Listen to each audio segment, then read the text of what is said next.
Catholic Church, but to any person who would like to visit the Christian holy sites, the Franciscan custody has a mandate from the popes to guard and protect these places so that they are accessible and so that they remain places of prayer for all pilgrims, which they've been doing for 800 years. The birth of the custody of the Holy Land goes back officially to the 14th century. But the presence of the Franciscans here in the Holy Land goes back to the 13th century. So about 1215, 1217. So the Franciscan presence here is over 800 years old here in the Holy Land. And the Franciscan custody was officially approved in 1342 by the Pope. So it's close to 700 years old, also quite a number. The Custos is a Franciscan friar, and he's responsible for all the Franciscan monks, not only here, but also in Syria, in Jordan, parts of Egypt, and parts of the Greek islands. So it's also a very, very important service that he renders the Church. This is a bit about the history of the Latin Patriarchate of Jerusalem. Now we can speak a bit about this church, and then I'll leave some time if you have any questions that you'll ask. Okay? So if you look to the right, here, perhaps you might want to stand and see.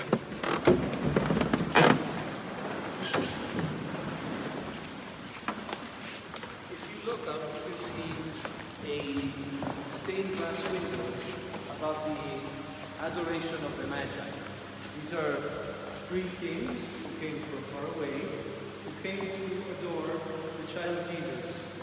You see at the center the Blessed Virgin Mary holding the child, and St. Joseph standing behind her. On the right, you see the shepherds. So what's interesting about this image is the great difference between the people who are around Jesus. You see on one side very powerful kings and learned men who have studied a long time. And on the other side, you see people who are very simple, like shepherds would be. But Jesus is at the center for both of them. And so this is a sign that tells us it doesn't really matter, if you're a very learned king or if you're a very simple shepherd.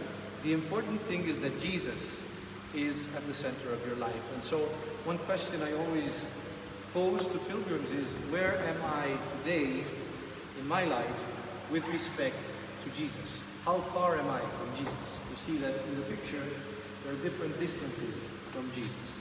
And Mary, who is a symbol of the Church, today is September 8th, 2022, we celebrate the Nativity of the Blessed Virgin Mary.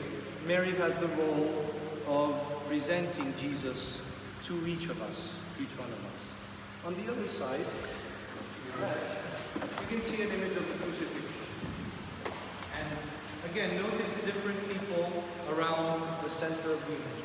So on the left, you have two women who are staring at the cross, and they're almost paralyzed. They're blocked. They can't move. This happens to all of us, oftentimes, when we face suffering. The cross is a symbol of suffering. And sometimes, when we have suffering in our own lives, or suffering in the lives of people that we care about, we become paralyzed. We enter into a spiritual depression. We may grow angry. We may grow sad. This is one position. On the other hand, you see the soldier who's looking at the cross, almost as if to say, what time is it? When is this over? Because to him it was just work. It was just a job. He had become used to seeing suffering. This is also something that can happen to us. We can become dead inside and stop caring from so many problems that we face, so many sufferings that we hear about. We may just close our ears, close our eyes, and just worry about ourselves. But there's a third attitude, and this is very important, which is at the center. You see this figure that hugs the legs, the feet of Jesus. And in order to do that, they have to hold on to the cross. What does this mean?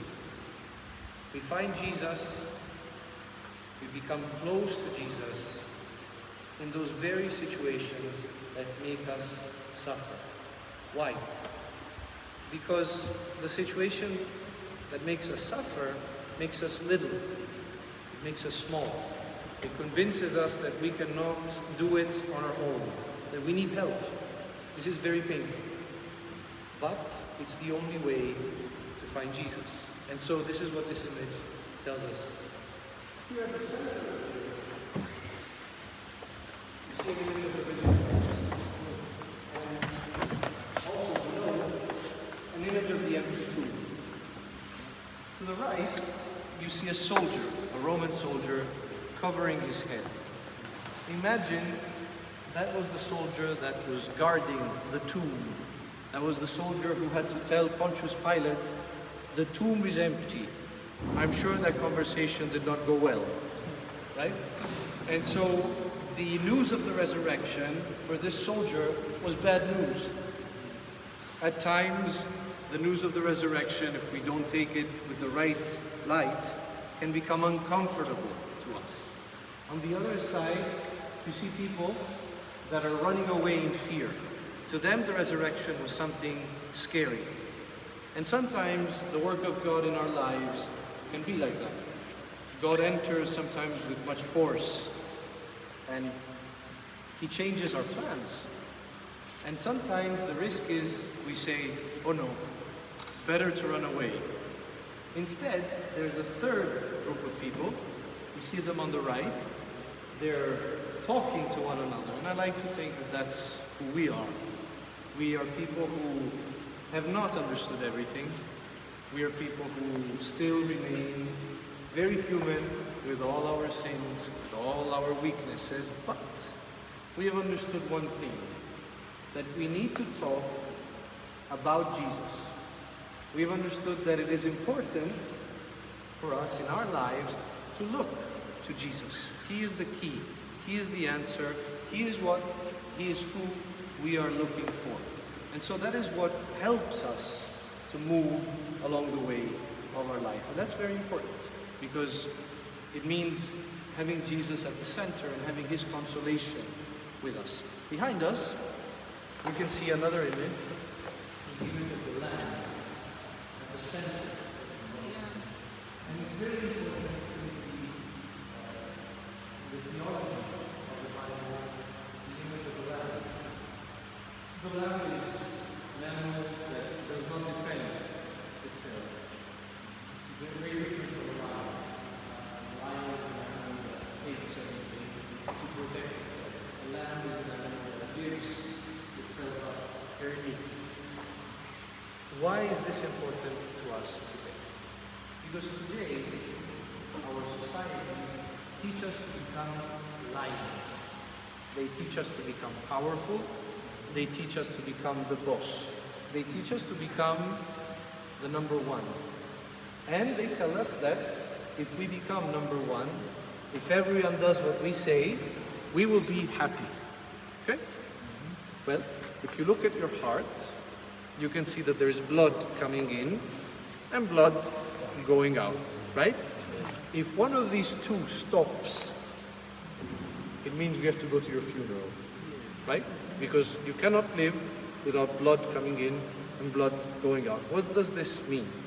It means that we get life, blood is life, from being in a relationship where we receive love and we give love. We cannot only receive love and be happy, and we cannot only give love and be happy. We need to receive love and we need to give love. The problem is that the way of the lion does not teach us to receive love and to give love. It only teaches us to take.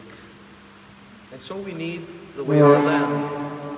The way of the Lamb, which is very scary, because it means allowing people to wound you, allowing people sometimes to do things that you don't like.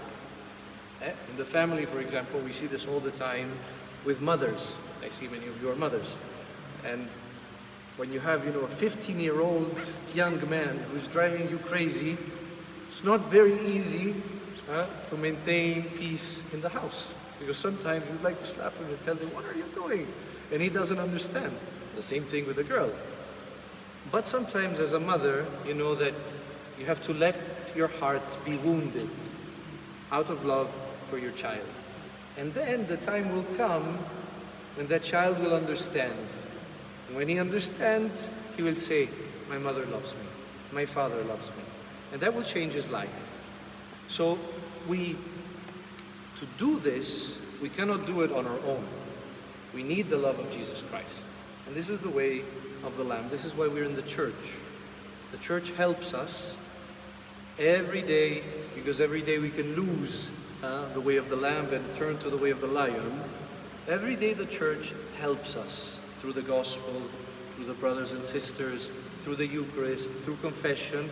It helps us to remain faithful to the Lord. So, this is just a brief introduction. If you have any questions, please feel free to ask. Thank you. Thank you. Thank you very much. If you like,